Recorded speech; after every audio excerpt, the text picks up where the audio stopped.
देश में कोरोना से 24 घंटे में 94,372 नए केस सामने आए। 24 घंटे में 1,114 मरीजों की पूरे भारत में मौत। कोरोना से अब तक 78,586 मरीजों की मौत हुई है और अभी तक 37,02,595 मरीजों ने कोरोना को मात दी।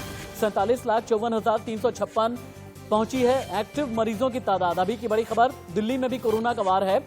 अगली दिल्ली की खबर लें तुरंत।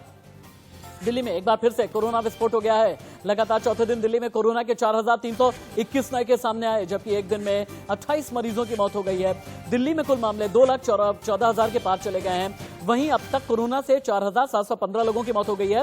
मुझे तुरंत ही लेकिन नहीं, आज दिल्ली के स्वास्थ्य मंत्री सत्येंद्र जैन चूंकि प्रेस कॉन्फ्रेंस करने वाले हैं, ये भी अभी खबर आई है। दोपहर 12 बजे दिल्ली के स्वास्थ्य मंत्री की प्रेस कॉन्फ्रेंस। दिल्ली के स्वास्थ्य मंत्री दिल्ली में कोरोना विस्फोट के बारे में क्या बोलेंगे, कम्युनिटी स्प्रेड के बारे में क्या बोलेंगे, दिल्ली कितनी तैयार है, ये भी हम आपको बताएंगे और दिखाएंगे। लेकिन वो 9 राज्य जो सबसे ज्यादा डरा रहे हैं, ये आपके लिए जानना बेहद जरूरी है। 9 राज्य जहां पर 74% केसेस हैं, ये 9 राज्य किस तरह से चैलेंज बने हुए हैं। ये 9 राज्य आज ही नहीं बल्कि पिछले 6 महीने से चुनौती बने हैं। इन 9 राज्यों में आज का अपडेट क्या है, सबसे पहले अब आप देख लें। सिर्फ 9 राज्यों में 74% केसेस, और ये 9 राज्य कौन कौन से हैं, अभी यहीं पर रोकें। अच्छा ठीक है, असम, छत्तीसगढ़, तेलंगाना, ओडिशा, तमिलनाडु। 3% देश के केस असम, छत्तीसगढ़, तेलंगाना से 9% केसेस हैं। फिर ओडिशा का नंबर आता है, फिर तमिलनाडु का नंबर आता है, और कुल मिला जुलाकर के यहां पर जो संक्रमित मरीजों का आंकड़ा है, आप देखें, असम 30,000, छत्तीसगढ़ 29,000, तेलंगाना 32,000, ओडिशा 34,000, तमिलनाडु 48,000। इस प्लेट को पलट सकते हैं आप। 9 राज्य हम आपको दिखा रहे हैं। अब वो राज्य जो सबसे ज्यादा डराते हैं, इनमें कौन कौन से राज्य आते हैं। देश का सबसे बड़ा सूबा यानी यूपी, फिर आप दक्षिण भारत चले जाइए, आंध्र प्रदेश, दक्षिण भारत में ही कर्नाटक, फिर उसके बाद आप पश्चिम की तरफ अगर जाते हैं तो महाराष्ट्र बहुत ज्यादा अभी भी संक्रमित राज्यों में से है। यूपी जहां पर 66,000 केसेस हैं अभी, आंध्र प्रदेश 97,000 यानी 1 लाख के आसपास, कर्नाटक लगभग 1 लाख, महाराष्ट्र 2.5 लाख से ज्यादा, और बाकी जितने भी राज्य हैं, यानी भारत के 9 राज्यों में 74% केसेस हैं, और बाकी जो राज्य हैं वहां पर फिर 26% के केसेस आते हैं, यानी उत्तर प्रदेश, आंध्र प्रदेश, कर्नाटक, महाराष्ट्र। एक बार फिर से पलट सकते हैं आप, यूपी, आंध्र प्रदेश, कर्नाटक, महाराष्ट्र, इसके अलावा तेलंगाना है, असम, छत्तीसगढ़, ओडिशा और तमिलनाडु। ये वो राज्य हैं जहां पर सबसे ज्यादा केसेस सामने आ रहे हैं। लेकिन ऐश्वर्या, दिल्ली में 4 दिन में हर दिन 4,000 केसेस बढ़ते चले जा रहे हैं।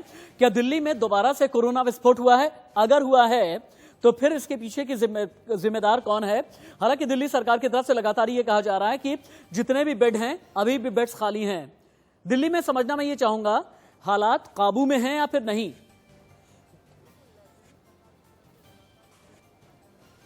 बिल्कुल, दिल्ली सरकार की तरफ से लगातार एक तरफ ये कहा जा रहा है कि बेड्स जरूर हॉस्पिटल्स में खाली है, लेकिन दूसरी बात एक और बड़ी रखी जा रही है कि क्योंकि लगातार पिछले 2 दिनों से 60,000 से ज्यादा आरटीपीसीआर टेस्ट रेंडमली कलेक्ट किए गए हैं अलग अलग जगहों से पूरे दिल्ली के अंदर, और इसी वजह से पिछले 4 दिन के अंदर 4,000 से ज्यादा केसेस सामने आए हैं। ये लगातार बढ़ता हुआ आंकड़ा अब दिल्ली में लगातार 2 लाख से ज्यादा केसेस तक पहुंच चुका है पूरा मामला। लेकिन स्वास्थ्य मंत्री और मुख्यमंत्री का यही लगातार कहना है कि क्योंकि ये नंबर सिर्फ इसीलिए आ रहे हैं क्योंकि टेस्ट लगातार दिल्ली के अंदर बहुत ज्यादा मात्रा में हो रहे हैं।